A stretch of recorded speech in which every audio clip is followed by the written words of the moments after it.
Hi viewers, మీరు నా వీడియోస్ని youtube.com/officetime అని టైప్ చేసి సబ్స్క్రైబ్ బటన్ క్లిక్ చేయడం ద్వారా మీరు నా లేటెస్ట్ అప్డేట్స్ని మెయిల్లో పొందొచ్చు. అంతేకాకుండా timecomputers.in అనే వెబ్సైట్ ద్వారా కూడా మీరు నా వీడియోస్ని చూడొచ్చు.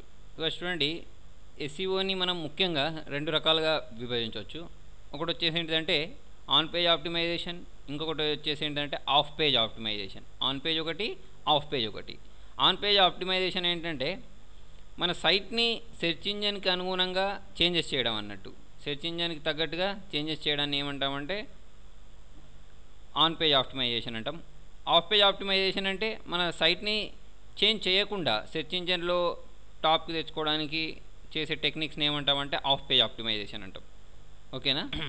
సరే, ఈ రెండిట్లలో ఫస్ట్ ఆఫ్ ఆల్ మనం ఏంటంటే ఆన్ పేజ్ ఆప్టిమైజేషన్ అంటే ఏంటో తెలుసుకున్న తర్వాత ఆఫ్ పేజ్ ఆప్టిమైజేషన్కి వెళ్దాం. చూడండి, దానికోసం నేను ఇప్పుడు ఫర్ ఎగ్జాంపుల్ ఇక్కడ నేను అది ఓపెన్ చేశాను, గూగుల్ ఓపెన్ చేసుకున్నాను. గూగుల్ ఓపెన్ చేసుకున్న తర్వాత ఇక్కడ నేను బెల్లీ ఫ్యాట్ అని టైప్ చేస్తున్నాను. ఓకేనా? బెల్లీ ఫ్యాట్ అని ఇచ్చేసి ఎంటర్ ప్రెస్ చేశాను. ఎంటర్ ప్రెస్ చేసి చూడండి, మీకు ఇక్కడ చాలా సైట్స్ వచ్చాయి. ఓకే, చాలా సైట్స్ వచ్చాయి. కాకపోతే చూడండి, ఇక్కడ మనకు నేను ఫస్ట్ ఆఫ్ ఆల్ 1 2 3 ఇవన్నీ వచ్చేసాయి కదా. దీనిలో నేను ఏంటంటే దీన్ని క్లిక్ చేస్తున్నాను. 101 ways to burn belly fat fast అని ఉంది, దాన్ని క్లిక్ చేసుకున్నాను. దాన్ని క్లిక్ చేసిన తర్వాత చూడండి, మనం సెర్చ్ చేసిన కీవర్డ్ ఏంటి? బెల్లీ ఫ్యాట్ అని సెర్చ్ చేసాం కదా. ఆ సెర్చ్ చేసిన కీవర్డ్ చూడండి, మనకి ఇక్కడ మీ టైటిల్లో చూసినట్టయితే టైటిల్లో ఏముంది చూడండి, way to burn belly fat. అంటే నేను యూజ్ చేసిన కీవర్డ్ ఏంటి అంటే బెల్లీ ఫ్యాట్. ఆ బెల్లీ ఫ్యాట్ అనే కీవర్డ్ ఏంటంటే నాకు ఈ పైన టైటిల్ బార్లో ఉంది అన్నట్టు. ఓకేనా? చూడండి, చాలామంది ఏం చేస్తూ ఉంటారంటే దీన్ని వేస్ట్ చేస్తూ ఉంటారు. అంటే welcome to my website, welcome to site పేరు ఇస్తూ ఉంటారు, లేకపోతే వెల్కమ్ అని ఇచ్చి ఈ ఏరియాను వేస్ట్ చేస్తూ ఉంటారు. అంటే ఈ టైటిల్లో మనకు అనవసరమైనది ఇవ్వకుండా ఇలా మనకు ఏంటంటే మన సైట్కి సంబంధించిన టైటిల్ ఇవ్వడం వల్ల చూడండి అది ఏమైంది అంటే సెర్చ్ ఇంజన్లో టాప్లో వచ్చింది అన్నట్టు. ఇవన్నీ ఏంటంటే సెర్చ్ ఇంజన్ ట్రిక్స్ అన్నట్టు. ఓకేనా? కాబట్టి ఎప్పుడైనా సరే మనం టైటిల్ ఏరియాని వేస్ట్ చేయకుండా మనకు సైట్కి సంబంధించిన దానిలో పెట్టేయాలన్నట్టు. ఓకే, తర్వాత ఇంకొకటి ఏంటంటే ఇక్కడ మనకు మీరు ఇక్కడ చూసినట్టయితే 101 ways to burn belly fat fast అని వచ్చింది, చూసారా? అంటే ఇది కూడా ఏంటంటే దీనిలో కూడా చూడండి మనకి ఇక్కడ బెల్లీ ఫ్యాట్ అనే వర్డ్ వచ్చింది. ఓకేనా? అంటే ఈ కీవర్డ్ అనేది ముఖ్యం అన్నట్టు మనకు. ఓకేనా? చూడండి, ఇప్పుడు ఈ హెడ్డింగ్లో కూడా మనకు ఆ కీవర్డ్ రావడం వల్ల దీన్ని టాప్లో చూపించింది అన్నట్టు. చూడండి, నేను దీన్ని సెర్చ్ చేస్తాను, కంట్రోల్ F ప్రెస్ చేసేసి మనం ఏంటి ఇచ్చిన కీవర్డ్ బెల్లీ ఫ్యాట్. ఓకేనా? దాన్ని మనం మళ్ళీ ఇచ్చేసాం అనుకోండి, బెల్లీ ఫ్యాట్ అని, belly space fat. Control F press చేస్తే వచ్చింది చూడండి. అది ఇక్కడ ఒకసారి ఉంది, మళ్ళీ నేను నెక్స్ట్ క్లిక్ చేస్తే చూడండి మళ్ళీ ఇక్కడ బెల్లీ ఫ్యాట్ అని ఉంది, మళ్ళీ క్లిక్ చేస్తే చూడండి. అలా మీ ఈ వర్డ్ అనేది ఎన్నిసార్లు ఎక్కువ ఉంటే ఇప్పుడు మనకు సెర్చ్ ఇంజన్ ఏం చేస్తుందంటే ఈ వర్డ్ కోసమే ఎతుకుతూ ఉంటుంది అన్నట్టు. ఎక్కువ ఈ వర్డ్ ఎన్నిసార్లు అంటే మీనింగ్ఫుల్గా ఇష్టం ఉన్నట్టు దీన్నే కాపీ పేస్ట్ చేస్తే కాదు. చూడండి దాని గురించి చూడండి. అయితే మనకి ఇక్కడ దీనిలో ఏంటంటే మెయిన్గా మనం చూడాల్సింది లెసన్లో నేను చెప్పబోయేది ఈ టైటిల్ అనేది కరెక్ట్ తీసుకోవాలి. నెక్స్ట్ వచ్చేసి ఈ హెడ్డింగ్ కూడా ఇంపార్టెంటే. హెడ్డింగ్ అంటే తెలుసుగా మనకు, చూడండి ఇది పెద్దగా ఉంది అన్నిటికంటే. ఓకేనా? దీనిలో హెడ్డింగ్ 1 నుంచి అంటే మీకు HTML వచ్చి ఉంటే దానిలో తెలుస్తుంటాయి. హెడ్డింగ్ 1 ఉంటుంది, హెడ్డింగ్ 2 ఉంటుంది, హెడ్డింగ్ 3 ఉంటుంది, అలా 6 వరకు ఉంటాయి కదా. దానిలో మనం తీసుకోవాల్సిన హెడ్డింగ్ ఏంటంటే హెడ్డింగ్ 1 ఆర్ హెడ్డింగ్ 2 తీసేసుకుంటే మీకు సెర్చ్ ఇంజిన్ ఆప్టిమైజేషన్లో దీనికి ఎక్కువ ఛాన్స్ ఉంటుంది అన్నట్టు టాప్లో రావడానికి. ఇంకొకటి ఏంటంటే దీనిది ఇవి రెండు కాకుండా ఇక్కడ అంటే మనం ఇక్కడ ఏమేమి తీసుకున్నామంటే 3 తీసుకున్నాం. ఒకటి ఏంటంటే టైటిల్ ఒకటి, హెడ్డింగ్ ఒకటి, తర్వాత వచ్చేసి దీనిలో యూజ్ చేసిన ఈ డాటాలో ఉన్న కీవర్డ్స్ ఒకటి. అక్కడక్కడ బెల్లీ ఫ్యాట్ అని వచ్చిందిగా.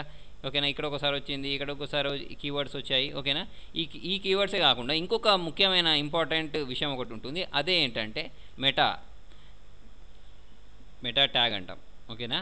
మెటా ట్యాగ్ కూడా చాలా ఇంపార్టెంట్ అన్నట్టు. చూడండి, మెటా ట్యాగ్ అంటే ఏంటో మనం ముందు చూద్దాం. కాకపోతే చూడండి, ఆ మెటా ట్యాగ్ ఎక్కడ చూడొచ్చు అంటే ఇప్పుడు మీరు ఏం చేస్తారంటే ఏదైనా వెబ్సైట్ మీద రైట్ క్లిక్ ఇచ్చేసి ఇక్కడ వ్యూ సోర్స్ అని ఉంటుంది. ఓకేనా? ఇక్కడ రైట్ క్లిక్ ఇచ్చేసి ఏం చేస్తారంటే సోర్స్ పేజ్ చూసేసుకోండి. సోర్స్ పేజ్ చూసేసుకుంటే మీకు మెటా ట్యాగ్ అనేది కనిపిస్తుంది.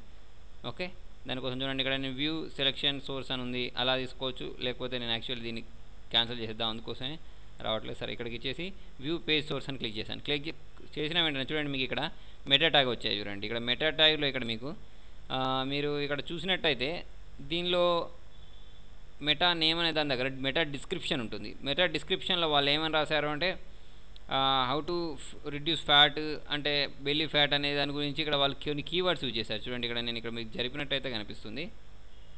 ఓకేనా? దాని గురించి డిస్క్రిప్షన్ ఉంది ఇక్కడ. ఓకేనా? అది కూడా మనకు ఇంపార్టెంట్ అన్నట్టు. Meta keyword, meta tags, meta description ఇవన్నీ కూడా మనకు సెర్చ్ ఇంజన్లో మన సైట్ని టాప్లోకి తెచ్చుకోవడానికి యూజ్ అయ్యే ఇవన్నీ అన్నట్టు. ఓకేనా. తర్వాత చూడండి సెర్చ్ ఇంజన్లో టాప్ రావడానికి ఆ రూల్స్ని నేను ఒకసారి మీకు ఇక్కడ రాసి చూపిస్తాను, అప్పుడు మీకు అర్థమైపోతుంది. చూడండి దానిలో మెయిన్గా ఆన్ పేజ్ ఆప్టిమైజేషన్లో ఫస్ట్ ఆఫ్ ఆల్ ఏంటంటే మనం చూడాల్సిన పేజ్ టైటిల్ అని చెప్పాను కదా. చూడండి మంచి టైటిల్ అంటే దానికి సెర్చ్ ఇంజన్లో టాప్లో రావడానికి మన పేజీలో అంటే మన సైట్ దేనికి సంబంధించిందో దానికి సంబంధించిన టైటిల్ పెట్టండి. ఇంతకుముందు నేను చెప్పినట్టు వెల్కమ్ అది ఇది కాకుండా దానికి యూస్ఫుల్. ఇప్పుడు నాది తెలుగు ట్యూటోరియల్స్ నాది ట్యూటోరియల్కి సంబంధించిన టైటిల్ కాబట్టి నేను ఏమని పెట్టానంటే తెలుగు ట్యూటోరియల్స్ అని పెట్టేసుకున్నాను అన్నట్టు అలా. ఓకేనా. తర్వాత వచ్చేసి హెడ్డింగ్స్ ఎలా యూజ్ చేయాలి అంటే H1 H2 యూజ్ చేయండి. ఓకేనా. H1 H2 నుంచి H6 వరకు ఉంటాయి కదా. మీకు HTML వచ్చి ఉంటే దాని గురించి అర్థమైపోతుంది. ఒకవేళ అర్థం కాకపోతే మీరు నా HTML లెసన్స్ వినొచ్చు. అయితే అవి ఎలా ఉండాలి అంటే H1 నుంచి H2 ఉంటే మనకు సెర్చ్ ఇంజన్లో టాప్లో రావడానికి ఇది ఒక రీజన్. నెక్స్ట్ ఇంకొకటి ఏంటంటే use of keyword in page contents. అంటే చూడండి మన కీవర్డ్స్ ఉంటాయి చూసారా. ఇప్పుడు ఫర్ ఎగ్జాంపుల్ నాది వెబ్సైట్ అనేది ట్యూటోరియల్కి సంబంధించి అయితే నేను ఏం చేయాలి అంటే ట్యూటోరియల్ అనే వర్డ్ నేను రాసిన కంటెంట్లో ఎక్కువగా ఉండేటట్టు చూసుకోవాలంటే. అదే నాది కంప్యూటర్ ట్యూటోరియల్ అయితే కంప్యూటర్ ట్యూటోరియల్ అనే వర్డ్ నా టెక్స్ట్లో చాలాసార్లు వచ్చేటట్టు చూసుకోవాలంటే. అలా అని మొత్తం మీకు ఇప్పుడు చూడండి ఎవరైనా యూజర్స్ చదివేటప్పుడు వాడికి అనవసరంగా కీవర్డ్ పెట్టినట్టు అనిపించకూడదు. అంటే న్యాచురల్ లుక్లో ఉండాలి అన్నట్టు. ఓకేనా. అంటే మీరు ఆలోచించి పెట్టుకోవాలి ఆ కీవర్డ్ అనేది చాలాసార్లు వచ్చేటట్టు ప్లస్ న్యాచురల్గా కనబడేటట్టు చేయాలన్నట్టు. మా చూసే రీడర్స్కే కాకుండా సెర్చ్ ఇంజన్స్ కూడా ఏం చేస్తాయంటే మనం మాటికి అదే వర్డ్ రిపీట్ చేస్తూ ఉంటే అది స్పామ్ కింద లెక్క కడతాయి అన్నట్టు. అంటే ఏంటిదంటే మనం సెర్చ్ ఇంజిన్ని మోసం చేయడానికి ప్రయత్నించినట్టు అవుతుంది అన్నట్టు. ఓకేనా. తర్వాత వచ్చేసి చూడండి ఇక్కడ బోల్డ్ లైన్ ఇటాలిక్ కీవర్డ్స్. చూడండి మనం ఇచ్చే కీవర్డ్స్ ఉంటాయి చూసారా. ఆ కీవర్డ్ని ఒకసారి బోల్డ్ చేయాలి, ఒకసారి ఇటాలిక్ చేయాలి, ఒకసారి అండర్లైన్ చేసుకోవాలి. అంతేగాని మాటికి చూడండి ఒకటేసారి యూజ్ చేయండి. ఒకసారి బోల్డ్, ఒకసారి ఇటాలిక్, ఒకసారి అండర్లైన్. ఓకేనా. ఆ కీవర్డ్ అంటే అదే కీవర్డ్ చాలాసార్లు యూజ్ చేసుకోవచ్చు అని చెప్పాను కదా. అయితే వాటిని అంటున్నాను అన్నట్టు. ఓకేనా. మీరు మాటికి బోల్డ్, మాటికి ఇటాలిక్, మాటికి అండర్లైన్ చేయకూడదు. ఓకే. తర్వాత యూజింగ్ ఆల్ట్ ఇమేజెస్ ట్యాగ్ అంటే ఏంటిదంటే చూడండి సెర్చ్ ఇంజన్స్ అనేటివి ఏంటంటే ఇమేజెస్ని రీడ్ చేయలేవు. ఓకేనా. అంటే గూగుల్ రోబాట్స్ ఉంటాయని చెప్పా కదా నేను. ఓకేనా. గూగుల్ బాట్స్ ఉంటాయని చెప్పా కదా. అవి ఏంటి అంటే ఇమేజెస్ని రీడ్ చేయలేవు. ఓకేనా. కాబట్టి మనం ఏంటంటే ఇప్పుడు మనం మామూలుగా వెబ్సైట్ చేసేటప్పుడు అంటే డ్రీమ్ వీవర్ మీద లేకపోతే వర్డ్-ప్రెస్ మీద చేసేటప్పుడు వాళ్ళకి తెలిసి ఉంటుంది. ఓకేనా. ఆల్టర్నేట్ టెక్స్ట్ యాడ్ చేస్తూ ఉంటాం ఇమేజెస్కి. ఓకేనా. ఇప్పుడు మీరు గూగుల్ సెర్చ్లోకి వెళ్ళేసి ఇమేజెస్లోకి వెళ్ళేసి అక్కడ ఫర్ ఎగ్జాంపుల్ చూడండి ఇక్కడ మనం వచ్చేసి ఇక్కడ గూగుల్ ఓపెన్ చేద్దాం. గూగుల్ ఓపెన్ చేసుకున్న తర్వాత ఇక్కడ మనకి ఏంటంటే ఆల్టర్నేట్ టెక్స్ట్ ఉంటే దాని సెర్చెస్ వేరే వస్తాయి. ఇప్పుడు చూడండి ఇక్కడ నేను ఇందులోకి వెళ్ళేసి for example C in Telugu అని టైప్ చేశాను అనుకోండి, లేకపోతే ఎక్సెల్ ఇన్ తెలుగు అని టైప్ చేశాను అనుకోండి. అప్పుడు ఏంటంటే నేను ఆ ఇమేజెస్కి ఇక్కడ ఇమేజెస్ తీసేసుకున్నాను అనుకోండి. నేను ఇది తీసేసుకుని ఫస్ట్ ఆఫ్ ఆల్ మనం ఇది తీసేసి ఇమేజెస్ తీసేసుకుందాం.